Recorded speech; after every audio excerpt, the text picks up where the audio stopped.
Hi, I'm Kate Richburg, Director of Education here at Beaducation.com, and today my cup runneth over with torches. You may have some questions.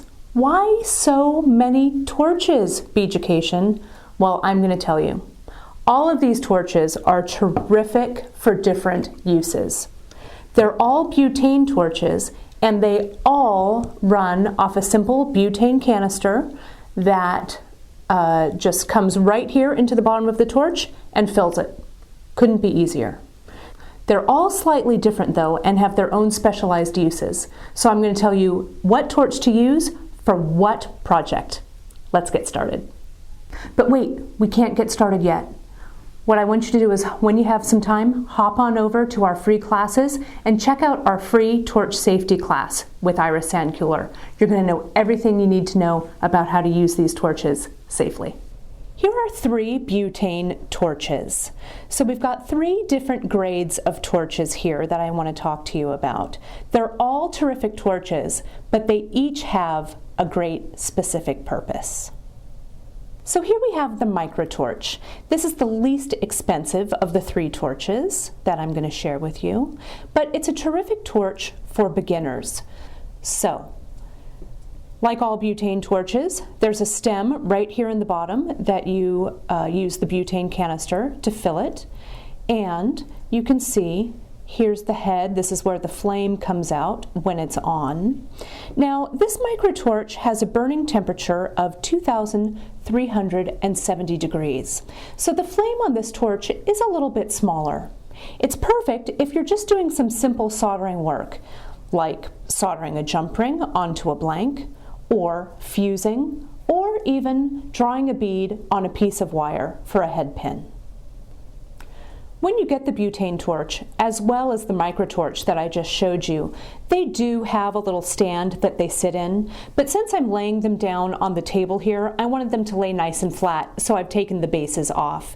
You'll want to keep the bases on when you're using the torch, as well as you want to keep that torch standing upright and not laying down when you're using it. The blazer is also terrific for soldering. Like I said, this is a little more of an advanced torch. The temperature that it gets up to is 2,500 degrees. So it's a great torch when you're doing projects that are a little more advanced. Let's say that you're soldering 2 blanks together. It has a nice tapered flame, so it is perfect for jump rings. And of course, for fusing and for drawing that bead on a wire, it's great too. It's also, the majority of this torch is metal, so it's a really long-lasting torch. I'll tell you, I've had one of these torches for years, and I've never had to replace it yet. This is the Max Flame torch. This is the largest torch of the 3 that I'm sharing with you today. This torch also gets up to 2,500 degrees.